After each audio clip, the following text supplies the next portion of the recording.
talk about this topic, skills of the future, the new normal, topic close to my heart. So when AICT approached me to do this session, development dialogue, and they said Dr. Bhaskar Rao as the point of contact for me for IFHE University. So we were thinking what topic will resonate with most of you. The first point we thought was I'll talk about tech because that's my background, that's where I come from. Then we thought maybe tech, while most of you may use tech, okay, not everybody may connect with the nuances of what technology brings. So I wanted to take a topic which is holistic, which you can connect, which is relevant and resonates with most of you. And which is where I picked this topic, skills for the future. Okay, and this type of skills, it's fungible skills. You can transport to other domains. Even if you move industries, the next 20 slides or so that I'll have will be useful for you. And you will move many industries. See, during my parents' generation, they worked in one industry, one company. They worked in mining and power in one company. They retired 30 years. I worked in one industry, but multiple companies. Software, but I was in Wipro, Satyam, Tech Mahindra. You guys, the next 30, 40 years that you are going to work, most of the students in this room, will certainly work in multiple industries, multiple companies. So what started as one industry, one company, moved to one industry, multiple companies, to it is going to move into multiple industries, multiple companies. So if you are going to work for multiple industries, multiple companies, you need to carry skills which can be transferred, okay, which are fungible. And what are those skills was what my thought process was, and my point of view is here. And this is again my point of view, okay, what I have seen, what I have observed in the world, in the working world. And software takes you to pretty much all over the world. So we got an opportunity to work across. And whatever I have seen, kind of I have distilled here in my presentation. Skills for the future. So with these few words, I'll start. There's a little bit of time planning. I was given 50 minutes, but maybe I'll take 45. I'll go up to 12:50. Okay, it's 12:05 there. So 12:50 I'll go. I have 20 slides cover to cover, so that is, if I remove the starting slide, thank you slide, and there is a disclaimer, there are a couple of slides of book recommendation, and there is an agenda slide. If I remove all that, I have about 14-15 slides of core content. These 15 slides I'll cover in the next 50 minutes, pretty much non-stop monologue I'll speak. And the last 10-15 minutes, we will take some questions. So with this, I'll move forward. Okay, this is an important disclaimer. Okay, nothing I speak represents Tech Mahindra. The views are my own, views are personal, not my company's. This is one. And second is, everything that I am going to show here, every example, is publicly available. Nothing is mine. Okay, so I don't own any copyright. The copyright belongs to respective owners. I am at the very best a sutradhar, a program manager, an aggregator of content, and I bring these examples which are available publicly only for an academic purpose. This is an academic audience because you guys are going to, as Vice Chancellor Saab said, the next 30-40 years you are going to manage this country. And I want to talk about what skills you need for your future and as well as for the faculty which are bringing the next generation. So this is one important disclaimer. I don't own any copyright. So this is what I want to talk about, okay? I'll probably see here. See, what is you see on the left side of the screen is how most of us managed our career. If we are able to do what is left side of the screen, my generation and the previous generation, they spent the entire working career with this. Okay, so you need to have a good domain knowledge, whichever domain you are. Some of you may join a manufacturing company, somebody may join a bank. If you understand banking domain, it's good enough for rest of your career. You need to have some kind of a toolkit, some case studies and knowledge, what is happening, some independent point of view you should have. It is robust. You should know what analysts or third-party views, what are they talking about the domain, what are some of the best practices. You can live 35 years very comfortably. Okay, this is how most of us have run our career. But starting from now, when you graduate, this is just table stakes. This is hygiene. This is not enough, while this may be necessary, but this is not sufficient. What is important is what is you see on the right side of the screen. Especially in the last 3-4 years, the world has changed significantly. And I'm going to talk only about what is there on the right side of the screen. There is something called Medici effect. We will come and see what is Medici effect. There is something called Tiger versus Roger model. So since these are all mostly publicly available, Some of you would have already seen some of these examples, may not be all, maybe one or two you would have already seen. If it is there, please bear with me. If you have not seen anyway, I'm going to explain, okay? So Tiger versus Roger model we will see. Then there is something called fallacy of extrapolation. So you need to guard against. That's a very important skill you need to unlearn. Extrapolation thing. Fallacy of linear growth. These are some of the common fallacies we fall into, many of us. So you should guard against this when you go. Storytelling is a very important skill. How compelling storytelling, riveting storytelling you do is a very important skill today's business world. So when the VCs, that is venture capitalists, PE firms, private equity firms in the valley, in Silicon Valley, they were polled. They asked people that, these are the people who have funded all these Googles of the world, Facebooks of the world, pretty much everything that is something in today in tech, Amazons of the world. When they asked these VCs recently, saying that what are the top 3 skills that you look for before you choose to fund an idea. Okay, so these people,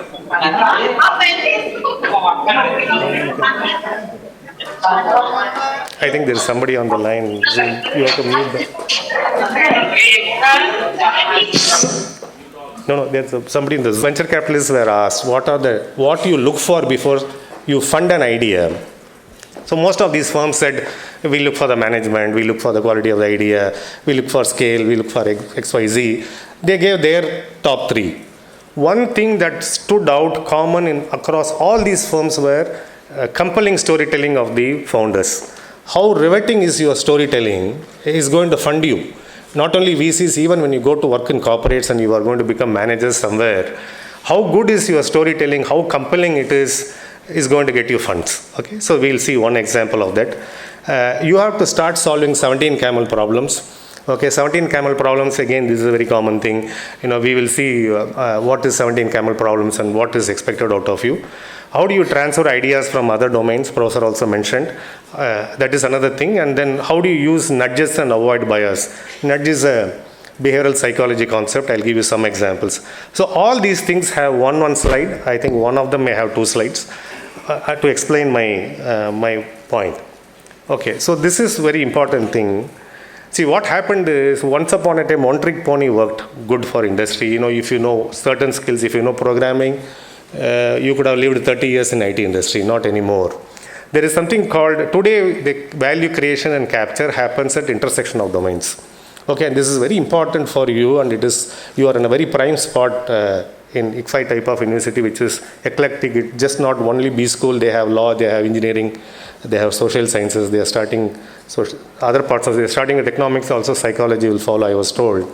So when you are in this type of a campus, which is sort of merging of domains, and that gives you an edge over compared to others who are just one trick thing.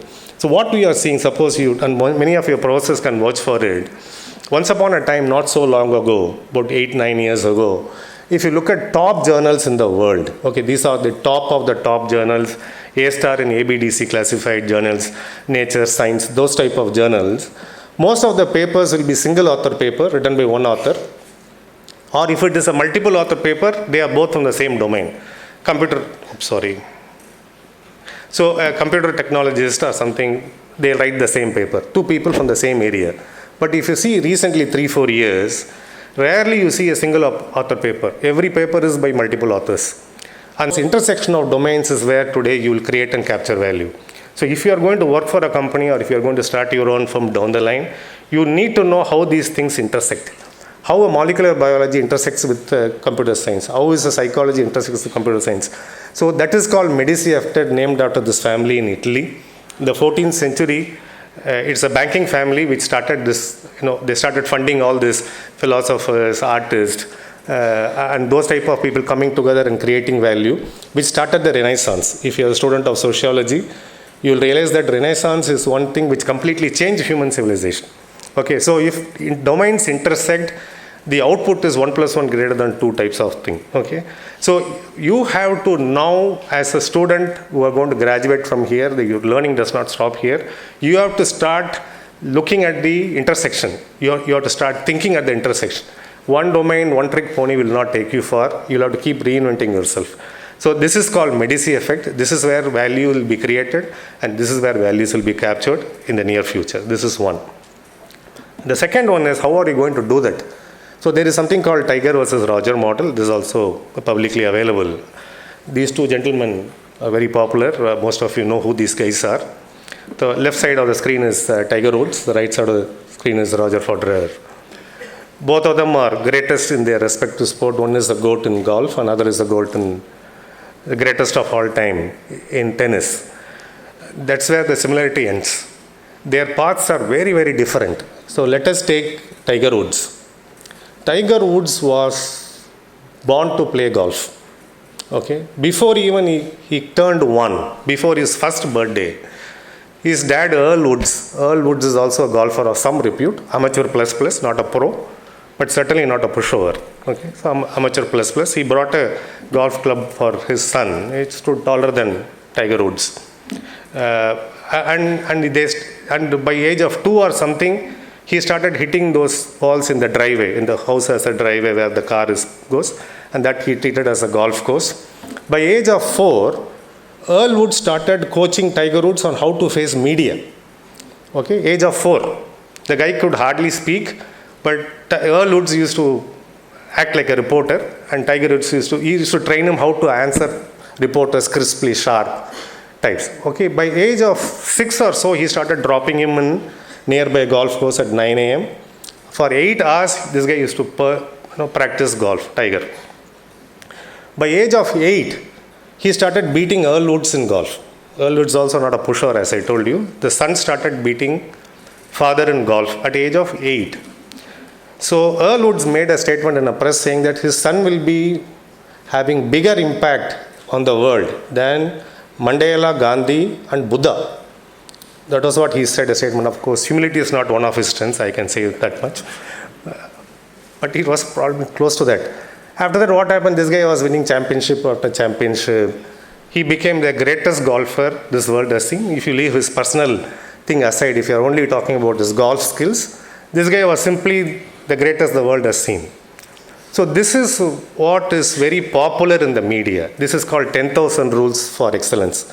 So people say that if you practice 1,000 hours every year for 10 years, 10,000 hours, you will become the greatest in that chosen field. This happens in music, this happens in art, this happens of course in sports, this happens in corporate world, academic world. This is the most popular notion in the media. You practice 10,000 hours in any skill, you will become the greatest, whether it is chess player, Polgar sisters. You Google Polgar sisters, you will know. But this is only half the story. Okay, and this is not the full story. There is also a Federer way of excellence. So how did Federer start? Federer started playing squash with his father. Okay, tennis was not his first option. Squash. Then he moved on to basketball. Okay, then he did ice skating. Then he tried his hands in wrestling. Then he played table tennis for some time. Then he switched to badminton. Then he again moved back to soccer, what is known as football in this part of the world. Then he took to tennis. Okay, his mother was a tennis coach, own mom. Okay, so when she started coaching, then she realized that this guy is not copybook at all. He's hitting at all vague angles. So his mother told Federer that you please find another coach because this may break our bond. Okay, you are not going to listen to me anyway, and so you please find another coach. Then he found another coach in Switzerland. He hails from Basel. And he won some local tournament or something like that, Federer. Then there was a local media which interviewed this guy, and they asked, if you win a sizable money, prize money, if you ever win something in your life, okay, what will you do with that? So he said a Mercedes. Okay, and parents were shocked to hear that how can this fellow is dreaming of buying a Mercedes car. But this guy was a Swiss German. He said Mercedes, he said more CDs. In his life, he had 3 goals, Federer. One, he wanted to buy more music CDs, if at all he wins some prize money. He wanted to meet Boris Becker, who was one of those tennis legends. And he wanted to play ever, if he gets a chance, first round in Wimbledon. 1 round, he was happy with that. These were his 3 goals. And you know where he reached in life, right? I mean, forget about buying a Mercedes car. He can buy a Mercedes company if he wants now.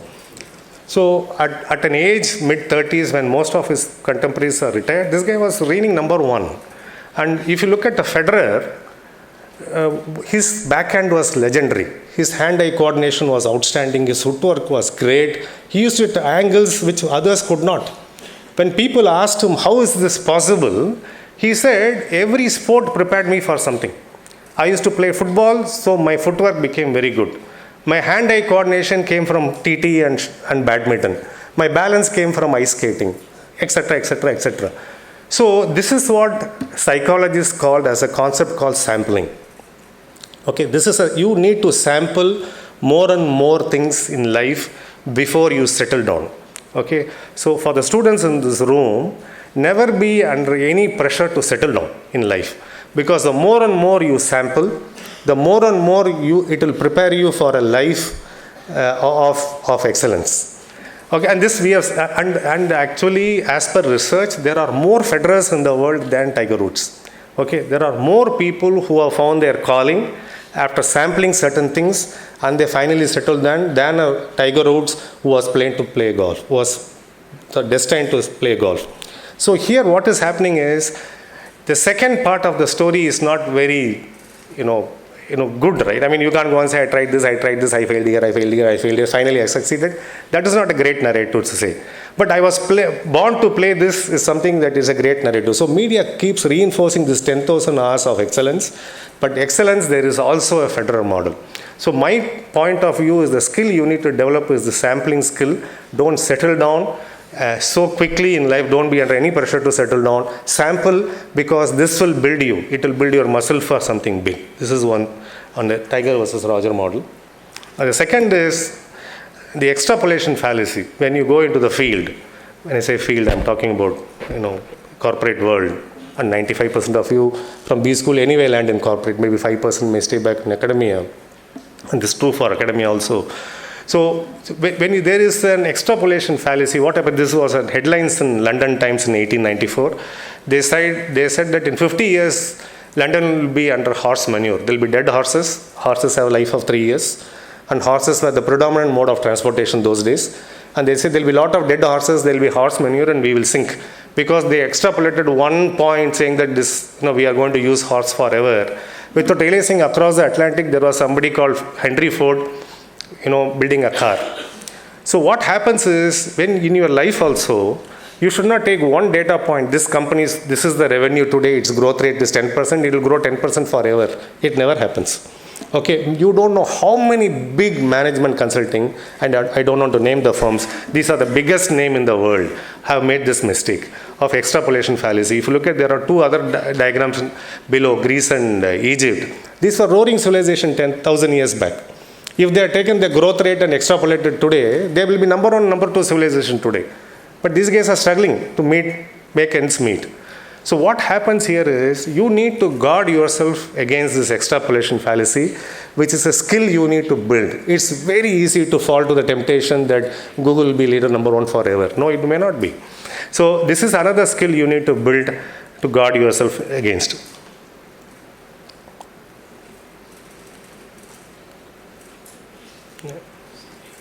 I need to click OK. Yeah, because just to extend this linear fallacy problem, this is again, this I took from somebody's lecture. So this is Fifth Avenue, New York City. Okay, 1900. This is Easter Day parade. What you see. So if you've been to New York City, there's a straight line which connects Manhattan. Wherever eyes can see, you can see. Okay, so Easter Day parade happens in Fifth Avenue. If you look at it, full of horses, there is no car. There's one car. I mean, I can't see it, but the person says there is one car in that thing. New York City, Easter Day parade, all horses, one car. Okay, if you look at 13 years later, same venue, Fifth Avenue, New York City, Easter Day parade, same time. Where is the horse? There is no horse. It's all cars. So what has happened is, in 13 years, in a time so ancient, 120 years back, the transportation flipped.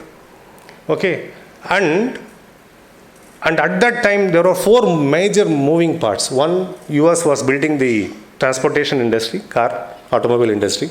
It was building roads for those cars. It was building the oil industry to fuel those cars and preparing to fight World War I. In a time so ancient, when so massive moving parts happening, the transportation flipped in 13 years. Okay, imagine if you are a manager of a horse barn or something in 1908, and if you had extrapolated this one linear fallacy of growth forever, where will you be in 1913? You will be with dead inventory, isn't it? So usually what happens when I do this presentation in a smaller setting, I'm just looking at time. So when I do with 20, 30 people, I'll ask this question and I'll ask for people to respond. But in an audience of maybe 200, it becomes very difficult, unwieldy. So I'll ask the question and I'll answer myself. Okay, the answers I used to hear. If you're standing here, you take 1 meter step 30 times. Okay, linearly, where will you reach? The answer is 30 meters. Maybe I'll reach end of the corridor or something. If I take 1 meter steps 30 times linearly. Okay, then the question again is, if I take the same thing but in exponential manner, 30 times, where will I reach? What does your gut feel say? So what is exponential? First step is 2 meters. Second step is 4 meters. Third is 8 meters. Then fourth is 16 meters. Then fifth one is 32 meters. And I ask people, what does your gut say? Where will you reach? So people say, okay, 800 meters, 600 meters, 1000 meters. 1000 meters is the kilometer. So 1000 meters maybe, end of this road or whatever. So if I take linearly 30 meters, end of the corridor. If I take exponentially, then it is maybe end of this campus. But actually, you are wrong by most of them. This is the number I get. 1000 meters I get, 800 meters I get. Very rarely I have got beyond 1000 meters. This is just a multiplication by 2. It's not a test of your math. All of us can multiply by 2. But what does your gut say? The gut says 1000 meters. But actually, if you take exponentially 30 times, it is a billion meters, 100 crore meters. It is a million kilometers. You will not reach end of the road. You can go to the moon and come back and still have some change left. You can go around the earth 25 times, okay, and still they'll be having changes. Why is this so important, apart from sort of waking some of you up? This calculation is because there is a concept called S-curve. Technology disruption always happens in S-curve, okay? And here what happens, when it starts initially, this is linear. Up to 11% it is linear. You'll reach end of the corridor. Okay, so 11% to 88%, it is exponential growth. You can go to the moon and come back. And then sort of it tapers. So if you are going to be a strategist, if you are going to go to corporate, irrespective of anything you do, it need not be tech world. It can be automobile also. It can be a manufacturing company. So when you are in this area of S-curve, this is where you will get it spectacularly wrong. Okay, you will not get it wrong by 2x or 3x. You will be getting it wrong by 1000x. Okay, so guarding yourself that you can be spectacularly wrong itself is the first skill.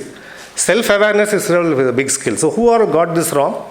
Okay, and you can see some of the greatest names in the world got this S-curve wrong. So this is not a negative about them. This is the gods themselves can get it wrong. We are ordinary mortals. Okay, that is what. So Steve Ballmer said, iPhone has no market. iPhone will not sell when it hit the world in 2007. Okay, I think this comment came, 2007. An iPhone came. Steve Ballmer, that time CEO of Microsoft. Microsoft has only 3 CEOs so far. One was Bill Gates, second is Ballmer, third is a guy from this city, IFHE Hyderabad. Okay, so when Steve Ballmer, with these guys have tremendous access to management consulting, research, insights, how can they get it so wrong? Today, 95% of the profits in mobile business is with Apple. 95% of profits globally. And that is the company they wanted to write off. S-curve. Spectacularly wrong. Okay, second, if you look at it, Bloomberg said, Nokia and Motorola have nothing to fear. They are going to rule the world. The minute they made the statement, they sank. Okay, Forbes put this guy, Nokia CEO, on the cover and said he's unbeatable. They don't exist. And then the last one is even bigger. Bill Gates, of course, he's the god of technology. He said internet has no future. Few people will use internet.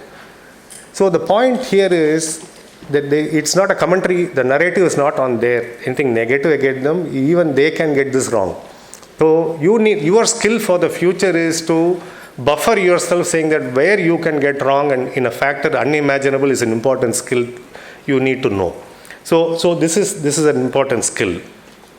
Okay, the next one is, we spoke about storytelling, and this is a real story. You can Google and read later. So a car which is allergic to vanilla ice cream, okay? The car that you see is General Motors car. model is Pontiac model. Okay, Pontiac is number 2. Cadillac is the top of the line. It is a premium segment, Cadillac. Pontiac is number 2. Then the mass segment comes Chevrolet and others. So the president of Pontiac division got this letter from a customer. So he said, I recently bought your Pontiac car, and we as a family have the tradition of eating ice cream after dinner. Okay, so when we go and have any other flavor, strawberry, chocolate, butterscotch, and we come and start, the car starts. So when we go and have vanilla ice cream, the car is not starting. Okay, your car is allergic to vanilla ice cream. This is what he said, and he said, I don't blame you because this is the second time I'm writing to you. You must have thrashed my first letter because it looks silly, right? I'm car allergic to vanilla ice cream. So, but this is real. The second time the president gets curious and he sends one of the best engineers saying that you please go and check this out. The engineer, very smart guy like you, see, first protest saying that what is this car allergic to vanilla ice cream? And US is known for the guy must be insane, I may be going to rough neighborhood, I may get hurt. So the guy was having two assumptions, I'm going to go to rough neighborhood and I'm going to meet an insane guy, car allergic to vanilla ice cream. But he goes there.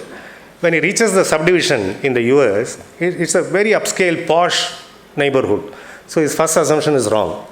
Okay, he's not going into a rough neighborhood, he's going to a very posh neighborhood. So when he rings the bell or something, very suave-looking gentleman opens the door, very polished, very suave, very articulate. He ushers him in, gives him a cup of coffee or something. Then his second assumption is also wrong. He is not meeting some insane guy. This guy is very suave, very polished. Then he does all the engineer things, okay? He opens the hood, he checks, how is the thing, nothing looks wrong, everything looks okay. Then he asks a bunch of questions. Where do you fill gas? How often you travel? Where all you go? And what grade, like unlike India, the petrol is all one grade. In US, there are very different 93 octane, 95 octane, 97 octane. So what type of grade you fill, etc., etc. The usual engineer thing, and nothing looks different, nothing looks standoffish. Then he says, only one thing we have to do, let's go have ice cream. Pick up some butterscotch or some ice cream, they come and start the car starts. He says, I'll come tomorrow, let's have vanilla. Next day he comes and he has vanilla ice cream, the car does not start. So now this guy is zapped. Okay, so what's going on here? So he then says, let me go inside the store. Maybe the answer or the tip is inside the store. So in the same store, this guy has ice cream. So when he goes inside the store, the engineer realizes that the vanilla is the most popular flavor in the store. So they keep it very close to the door, very close to the checkout. You go, you get the vanilla flavor, and you can check out and come and get into the car. All other flavors are across the aisle. You have to walk across the store.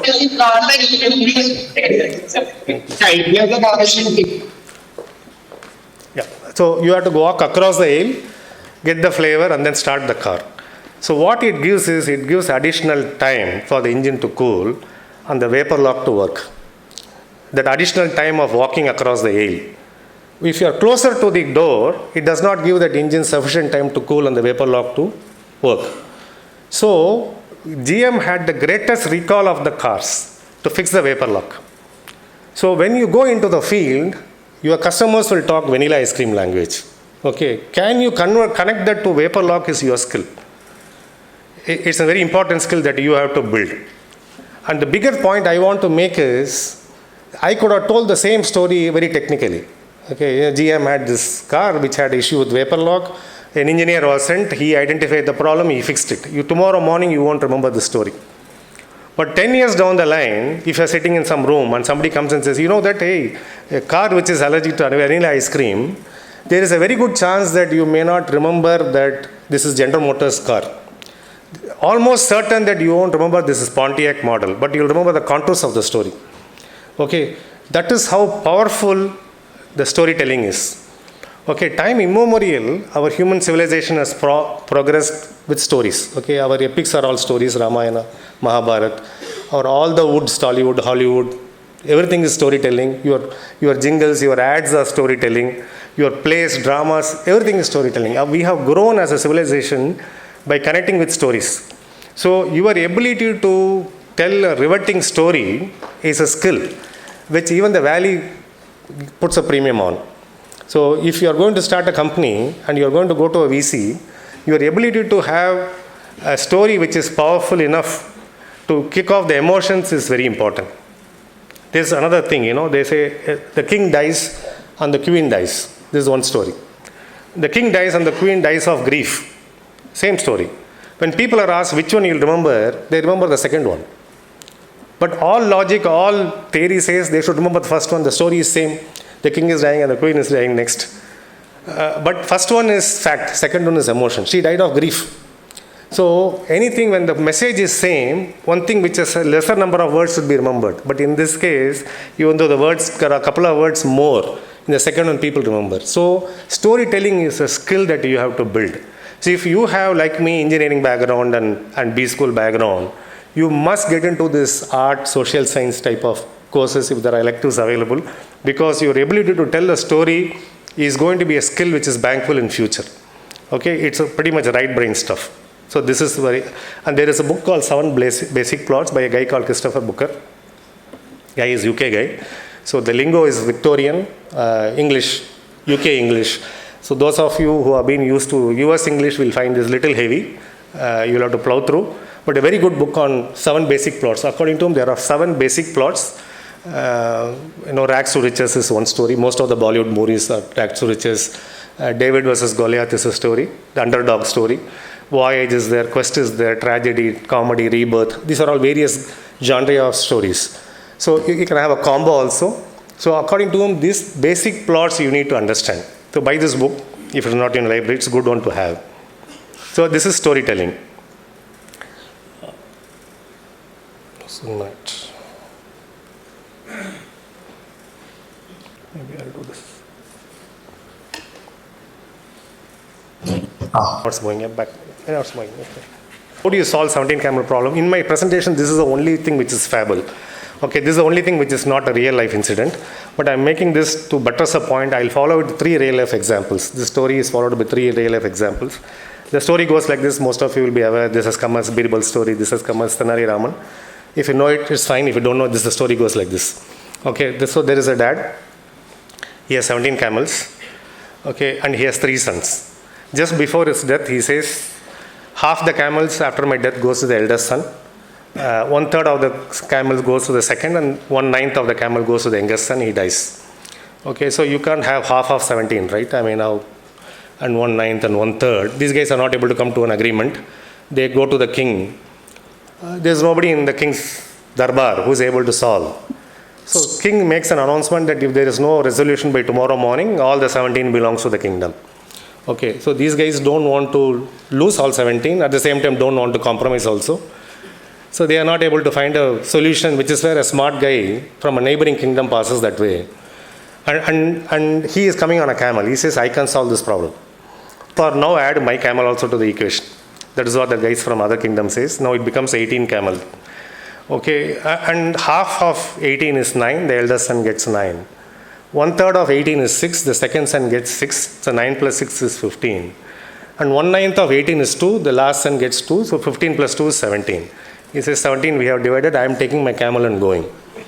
Okay, so if you look at this, and this is a point even Honorable Prime Minister made in that video we saw, thinking out of the box.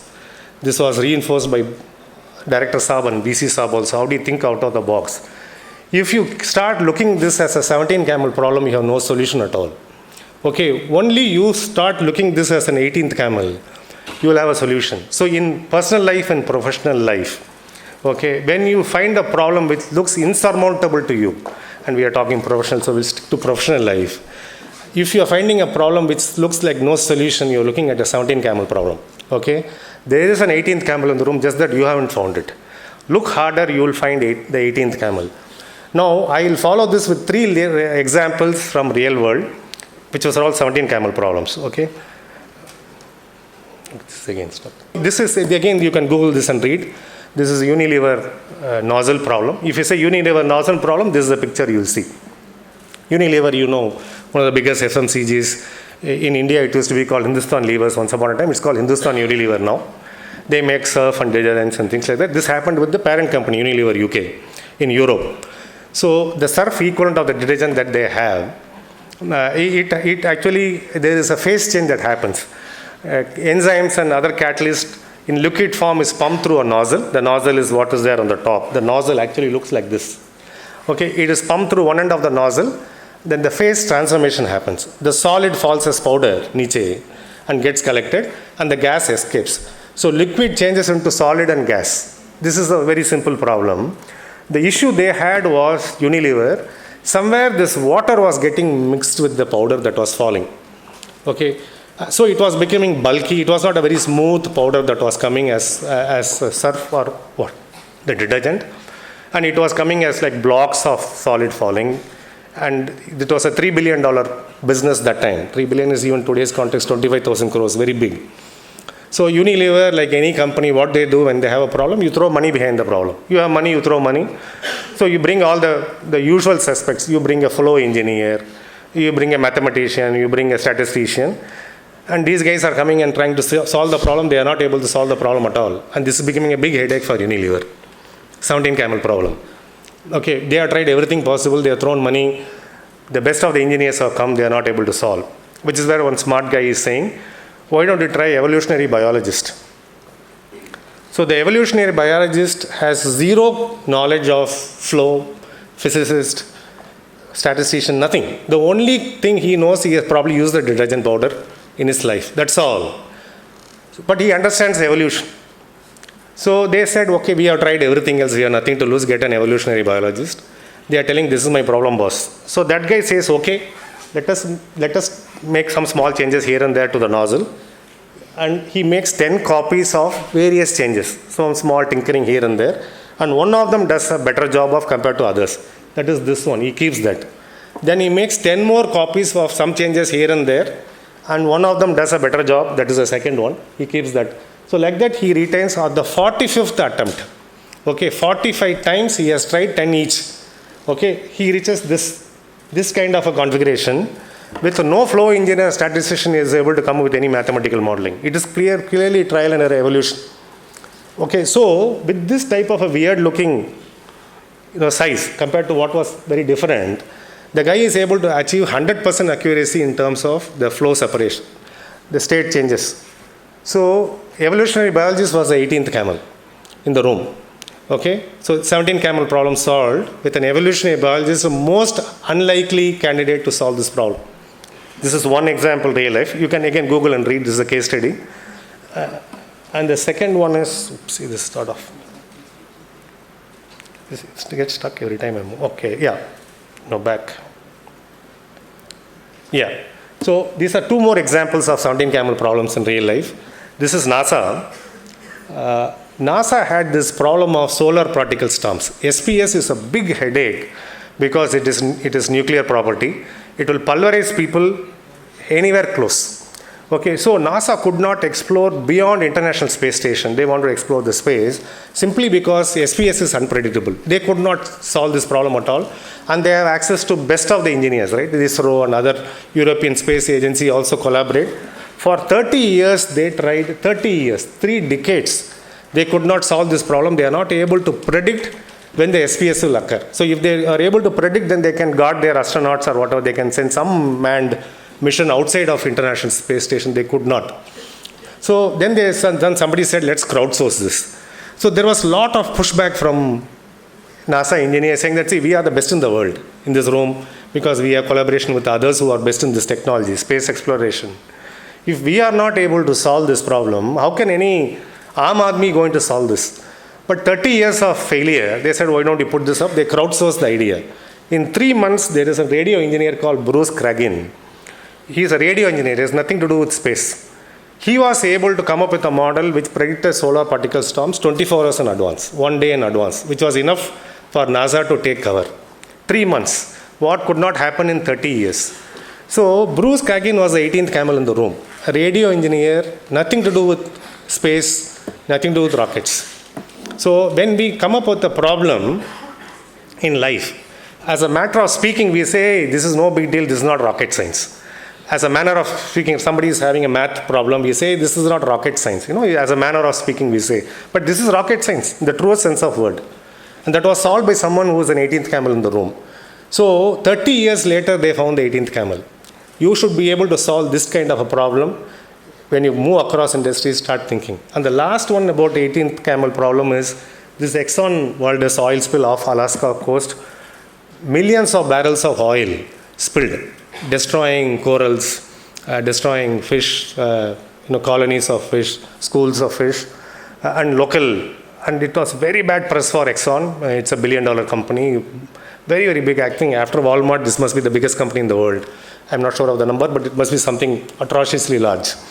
So they tried everything to suck out oil. They could suck out most of them, but some 30,000 tons they could not suck out. It is to coagulate with the water, and they are not able to suck anything out. 20 years they tried. Some of the best drilling engineers, best civil engineers, they could not do this. Which is when they again crowdsourced the idea. They said, let's put it up. And there is another guy who used to be a construction engineer. This guy is also not a full-time construction. This guy is a part-time construction. This guy used to pump concrete for building high-rise. And he used to add some chemicals, have a slightly different type of a motor so that the concrete does not solidify when it's going to. So that guy made small changes to the machine, and that sucked out 30,000 tons of oil which was there off Alaska coast. 18th camel. So John Davis was the 18th camel here. It's a 17th camel problem. So you will face situations, you may not face a NASA type of in your life, right? Maybe it's extremely rare. You may face much smaller problems, which looks insurmountable. If you think out of the box, which is a point that we heard before also, you will be able to come up with a thing. And I want to move into the next, how do your ability to transfer ideas from other domains is going to decide whether next 40 years you are going to be successful or not. No longer one domain is going to be sufficient for most of you. So here is one example. There used to be a guy called George Boole. Those of you who have math background would have heard this Boolean algebra. Okay, so this guy was actually a philosophy professor. So many years ago, he came up with this idea that philosophical problems can be solved using stage gates of 1 and 0. Okay, then you can mathematically model it. Once you have a philosophical problem 1 and 2, is it okay? Is it safe? Is it? Right. So if you model that philosophical problems as 1-0 stage gate, you can solve them, and then he died. 75 years after 75 years after that, nobody heard about him except that very close philosophy professors. Some esoteric philosophy professors who used to know about George Boole, others nobody heard about him. So there used to be a guy called Claude Shannon, who was an engineering student in University of Michigan. And as part of it's a compulsory for them to take a paper which is outside their domain. You should take an elective which is not part of your engineering. So he took this philosophy paper, and there he got introduced to this George Boole. There is something coming in. Yeah. So he learnt about this Boolean algebra, and he kind of cleared that philosophy course, and then he also pretty much almost forgot about this Boolean algebra before he interned for AT&T. When he went to AT&T, then he realized that I can combine this telephone call routing using Boolean logic system. I can transfer data across the world at 1-0. This was by Claude Shannon. That's why he is known as the father of information age. Just because this guy was able to transfer an idea from philosophy into engineering. Okay, today we are even having this type of an industry, tech industry, storage industry, computer science. Everything came because of this one finding. So if you are going to join a company, say a consulting company, and you are working for a manufacturing client, let's say McKinsey you are joining, and they are putting into Ford, for example, you are consultant for Ford, and next time you are going to say Nissan, if you are able to transfer from manufacturing to manufacturing, that makes you basic. If you are able to transfer ideas from manufacturing to retail, let us say next customer is retail for you, JC Penney or something like that. If you are able to transfer ideas from manufacturing to retail domain, that makes you a good consultant. Good. Okay, but what makes you great is, can you transfer from domains unrelated, psychology, molecular biology, sociology, anthropology. So that is what makes you the biggest. Okay, and that is where the intersection of domain, that's where I started my presentation, Medici effect matters a lot. That is where the future is going to go. Your ability to transfer ideas from across domain is going to make you very highly, put a premium on your skills. That's the skills for the future. Okay, so I'll keep moving. I think I'm cognizant of time. Maybe I'll end the next 5 minutes or so. So this is those of you here, you will not be able to read it. This is not an auditorium friendly slide, but I'll voice over for you. So there is a concept called nudge. Okay, this is a behavioral psychology concept. You please Google and read. It's very important. One, you need to know this concept. One, to use it. Second, to guard yourself against. Okay, so this is a real life scenario. Economist.com came up with this subscription thing. Okay, so when they subscribe, they said if you want to subscribe to economics.com, online only. The second one is, if you do online plus print, if you also want us to courier the print copy, it is $125. These are only two subscriptions they had. Only online plus print.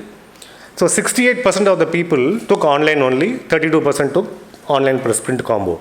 Then something very smart one, they said they introduced in the second one something in between. The first and third is what is first and second Uber. Okay, so online only is $59, online plus print is $125. They inserted something in between called print only is $125. So there are three things. Online is $59, print only is $125, online plus print is $125. Practically no difference from what is on the top and bottom. So if people are thinking rationally, this should also be 68% and 32% because there is practically no change. And nobody took the center one. 0% took center one, right? So this should have no impact at all. They should have been 68 and 32%. But actually, if you see, it's flipped, 16 and 84%. They moved significant amount of people to choose a $125 subscription, not $59. Why it should happen? Because nobody chose the middle one, which is 0%. This is called a decoy option. Okay, it is kept to fool you. Okay, it is kept to nudge you to move into the next bracket, which is what they wanted. So this is a behavioral psychology concept. There are a lot more concepts. I'll have one more slide covering, but there are a lot more. Given the cognizance of time, I'll not have time to cover a lot. So that is a very important concept. There are a lot more nudges that are available. Nudges are used for smoking cessation these days, for higher saving, for organ donation. There are many things people use nudge. Governments across the world. There are very many nudges. How to use nudge in your real life, in your corporate world is an important skill that you need to build. There are 3 books I am giving you. One is Daniel Kahneman's. Daniel Kahneman is one of the god of behavioral psychology, won Nobel Prize for this work. And the next one is called Nudge by Professor Richard Taylor and Sunstein. Can you please? Yeah, so they also won Nobel Prize very recently for Nudge. The book is also called Nudge, so please buy that book, very inexpensive, available on Amazon. The third one is Predictively Irrational. There is a guy called Dan Ariely, Predictively Irrational. Most likely the next Nobel laureate will be Dan Ariely. There is going to be a very, very good, outstanding professor of psychology. So these 3 books are very good books to understand nudge. I just want you to see that book, yeah, Dan Ariely's lecture. So this is a nudge book, and you should understand this behavioral psychology concepts for you to move on. Okay, this one is not moving. Yeah. So I pick only 2 examples from here, not all 4. So let us look at the second. Don't read the second. There's something called asymmetric dominance or decoy. We spoke about one decoy option previous slide. So I'll give it an example, easy to explain with an example what is asymmetric dominance or decoy. Let us say I'm a real estate agent, okay, and I'm showing you some houses to buy. I'm showing you one house which is a flat roof. The next house I'm showing you is a sloping roof. Okay, both are good. You like both the houses, you're not able to make which one to buy. But I get a bigger commission in sloping roof, and I want to nudge you to buy sloping roof. What I will do is I will show you the third house with a broken sloping roof. It's a sloping roof but slightly broken. Now, you are able to make a comparison between a good sloping roof and a broken sloping roof. Earlier, you could not. So, showing you deliberately a broken sloping roof is a nudge from my side to make you choose a sloping roof, because I get a better commission. That's called asymmetric dominance, okay, decoy.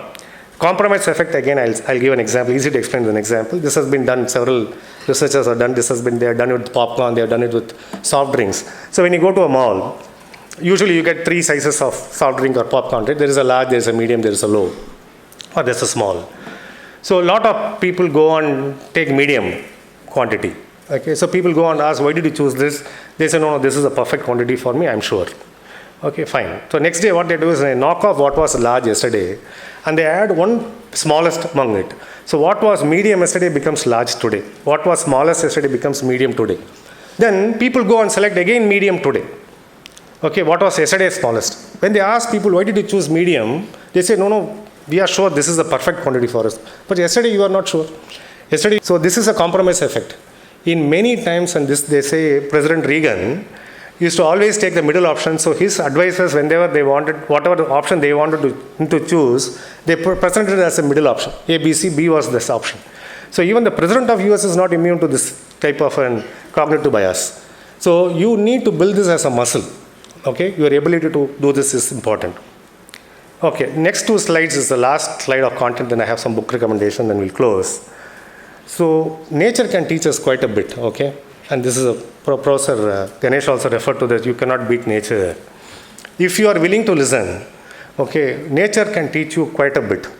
So there is some concept called V flying. You know, if you have seen migratory birds which are flying 6,000, 8,000 kilometers, they don't fly one behind another. They fly in a V formation.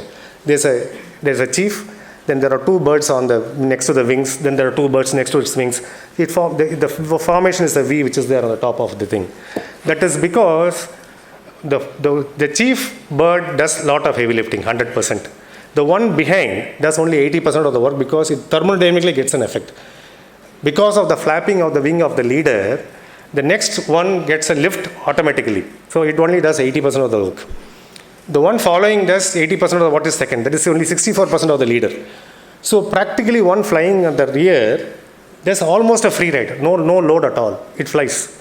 So when the leader gets tired, okay, it falls back in the formation. The one which is relatively rested takes over. Okay, and it gives the same thermodynamic lift. One of them will not be able to fly this 5,000 kilometers. Either they'll die of cold, wherever they remain, or they'll die of exhaustion, trying to fly 8,000 kilometers. But all of them can fly 8,000 kilometers by taking turns to lead. So in the future, what you are going to feel when you are going to go, leader does a lot of heavy lifting. That is first number. If you are a leader, you are not going to give any more yarn. Okay, you are not going to be, it's no longer a top down. You have to do a lot of heavy lifting. Second, you should be allowed to be led also. You should take turns to lead. You should take care of each other. Here what happens if a bird falls sick, okay, and it goes down, 2-3 other birds which are actually of good health also goes with it. They nurture it back to good health and they join the next formation flying that way. Okay, so what happens here is you should take care of each other, wherever you are, whichever company you are, and leadership is a role, not a title. So this is what nature teaches you. This is what migratory bird teaches you in bee flying. That is one. And this is the last slide. And this is also a very interesting thing about eagle. Some of you would have read it. So what happens when eagle reaches 20 years or so of age, his beak becomes very brittle. He is not able to catch a prey. Feathers become very heavy. It is not able to lift itself. And claws are brittle also. It is not able to hold. So it has 2 options. Either you sort of starve and die, okay, or reinvent yourself. So what the eagle does is, it sits on a rock like you see on the top. It sits on a rock like that, okay, and sort of rubs his beak against the rock till the beak breaks. Okay, it is bloody, it is painful. Okay, and the fresh beak comes. Using the beak, it pulls out all the feathers. Again, it's very, very painful. A fresh, lighter set of feathers come. Using that, it pulls out all the claws.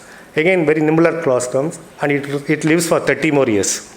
Okay, so you will have to renew yourself. I mean, you don't have to break your nose or get bloody, but you have to do a lot of elbow grease. You have to continuously learn yourself, keep investing in yourself, in education, in skill building, because this is just a starting point for you. Next 30, 40 years, the skills won't be enough.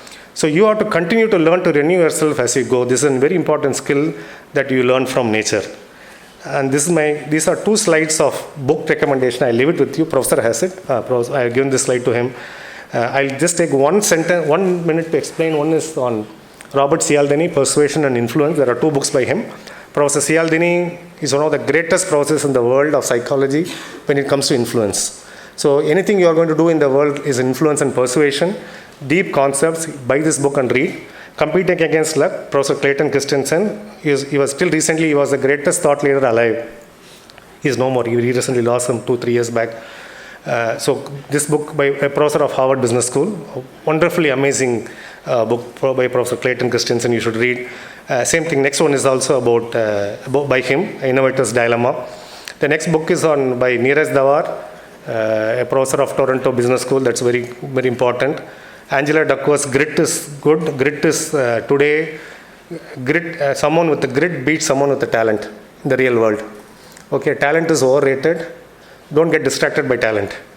Grit beats talent 100 out of 100 times, not 99 out of 100. In real world, in corporate world, a person who is gritty, passion plus perseverance, will beat somebody with talent. Okay, Vinod Kambli was more talented than Sachin Tendulkar when they both came into India. He had two double centuries in Test cricket, and Sachin did not have one. But where is he? Where is this guy reached? And same thing we can look at Rahul Dravid, gritty cricketer. A hand-eye coordination, Sehwag was better than Dravid. A wristy play, Lakshman was better than Dravid. When it comes to solid technique, it was Tendulkar who was better than Dravid. When it comes to timing of the ball, Ganguly was better than Dravid. When it comes to brutal hitting, power hitting, Dhoni was better. Dhoni was far superior, but this guy had such a spectacular success as a cricketer and a career in Test cricket because of being gritty. So Angela Duckworth, professor in Wharton, University of UPenn, University of Pennsylvania, very, very good book you please buy. Bias for Action by Sumatra Ghoshal. Professor Sumatra Ghoshal, now the big, from Desi process, well known in the world. A very good book on, this is also another good book on strategy. You please look. David Epstein's Range, this Tiger versus Roger model is from this book. A couple of other books, one is Flow. If you have to buy only one book from all that I recommended, this is a book you should buy, Flow. Okay, Professor Mihai Csikszentmihalyi. It's a very weird pronunciation, but this is how you have to say, Mihai Csikszentmihalyi. One of the greatest psychologists alive. How do you achieve flow in your work? When you are in a state of flow, the time stops around you. Okay, you lose track of time, you are so immersed in work. The joy of doing work itself is a reward. You're not doing for a salary or for anything. So how do you achieve the state is this flow? By this book, Mihai Csikszentmihalyi. Robert Cialdini, The Persuasion. The couple of others, Sid Field's Screenplay. This is an important book on storytelling. Every Hollywood movie that has come in the last 50 years, every Hollywood movie has used this book as their inspiration. Sid Field. So on storytelling, this is a good book. There are others that you have. I'm cognizant of time. I'll stop. This is my last slide. I'll tell you why I came here and what I wanted to accomplish. So when I spoke to Professor Dr. Bhaskar Rao and said we will talk about the skills for the future, then I said whatever is on the left side of the screen is pretty obvious, well known, repeated. Also people sort of get this in wherever institutions they are. Analytical thinking, domain knowledge, things like that. But that is not going to be enough for the future because this theme of the conference is futuristic. This development dialogue is 2047. So if you are going to look at 2047, 23 years away, somebody said it's far off, but it looks very close to me because when I came to the city in 1998, first day I called up I came to work for a company called CMC Limited. It was now TCS, that time it was Sarkari. Next day I called my father and my parents and said, hey, this city sucks. I may come back in 1 month. I can't stay in the city more. That was 25 years ago. Okay, it looks as if I had this conversation only yesterday, but 25 years has passed. If the time passes that quickly, you are looking at 2047 very, very soon. Okay, so 2047 doesn't look very long away. So if the development dialogue is going to be the theme of this conference, and my point of view is the skills that is available today to you may not be sufficient for 2047. So if this is not sufficient, then what is sufficient? What is needed is the question I ask, and what is on the right side of the screen is what is needed. I spoke about Medici effect, intersection of domains.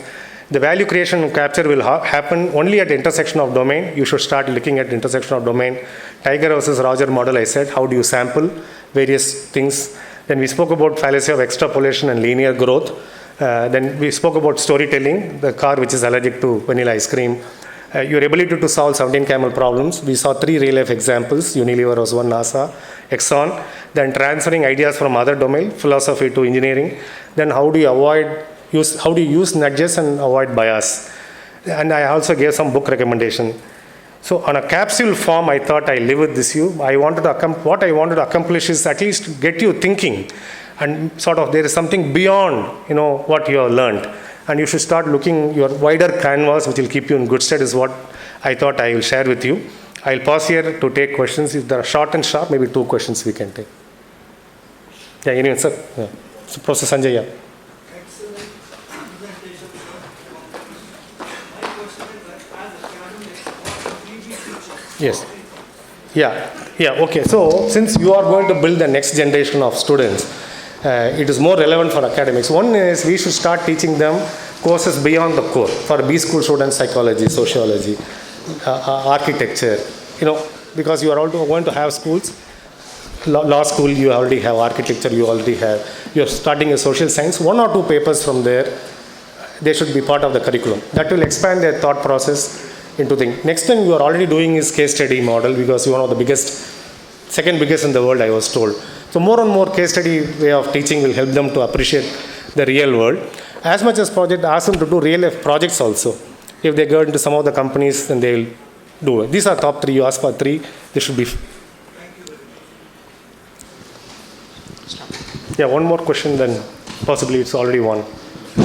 Like previously you have mentioned that transfer of idea from one domain to another domain. Yeah. So you have mentioned the idea of Boolean algebra and with that example. So expanding to that concept, my question is currently Tech Mahindra is working on the metaverse gamification and the cloud sports platform that will help in sports algorithm. So this transfer of ideas from games to the and adding it to the technical skills for sports analytics, how it will be used in the future? Okay, so this is a very specific TechM question, but I'll take only, this is the only TechM question I'm answering, or a technology question. See, there are a lot of things. How do you build stickiness? If you see stickiness, there has to be a challenge. The challenge has to be slightly beyond your skill. Okay, otherwise it's boring. Okay, second, there should be some sort of a reward. Okay, gaming wise. Third is there has to be various levels. Okay, so you should do basic, then your basic plus plus, then intermediate. That's the third one. Okay, and the reward has to be variable. It should not be predictable. You can't predict it every 3 times, then there is no reward. So it has to be variable reward. You will get now, the next 10 times you will not get. So when you use, and there is a leaderboard. So there is a bragging right. Hey, I am the leader in this. So if you transfer these 5 ideas I told, okay, from a gamification, then you will build a stickiness. Metaverse is basically a stickiness concept. How do I hook you, and how do I keep you in my zone, right? Because people are saying it's going to be 30 billion industry very soon. So if I have to hold you there, these are some of the areas which will build stickiness. So this games analogy is perfectly right to get into the DNA of this. Right. Last one. One last is asking. Yeah, please go ahead. Yeah, one last question, please. Sir. Mike, please. Sir, here. Yeah. Sir, first of all, it was a very immersive experience. We started with the first slide and came back to the first one. I was particularly I had a question regarding the Medici effect. So, sir, as for if I speak about our generation, we are surrounded by 1,000 data points. We have to check our Instagram reels. We have to know what is going around the entire globe, and we also need to know about 20 to 30 different industries what is going on.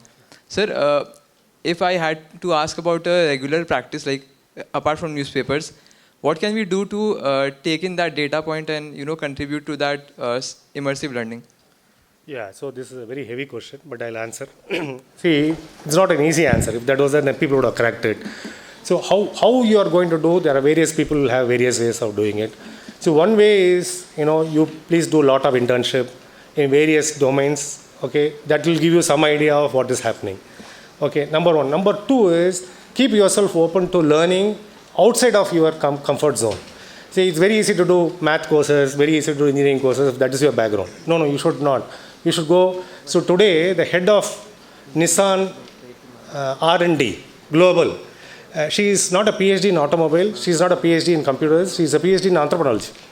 Okay, how man-machine interact is what they want to know. Okay, very easy to have a PhD in automobile do that role. Okay, very easy to have computer PhD do that role because 90% of cars are today computers. Okay, the mechanical parts are coming down, the computer parts are going up. These are very obvious ones to do. But if you want to learn another domain, you have to get someone from that type of a domain. So if you push yourself to domain which are not your comfort zone, totally unrelated, you will pick areas. Today, one example I'll give you.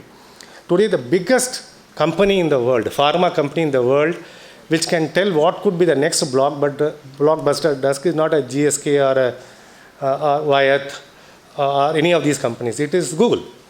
Why? Because People Google. So if I am taking a drug for hypertension from company A, I am also taking a drug B for say diabetes from another company, and I stay in Mexico, I have rashes on the body, neither of these companies will know there is a reaction, only Google will know. Why? Because people are Googling. Okay, so today that is an intersection of domain. These guys are high performance computer guys who have solid software, high performance compute, brutal compute power. And that is going to change exponentially when quantum computer is going to become real. Today QC is in the same situation where EV was 10 years ago. Electric vehicle was an esoteric concept 10 years ago. Today it is the core. Today the valuation of Tesla is more than all the regular GMs and Fords and Nissans of the world. It has become mainstream. So QC will become mainstream. And QC becomes mainstream, the entire drug R&D will go to computer guys, not to pharma R&Ds. That is the intersection of domain. You should be able to appreciate, if you are able to get that appreciation is good enough for you to explore. We'll stop here, sir. Right. Thank you, sir.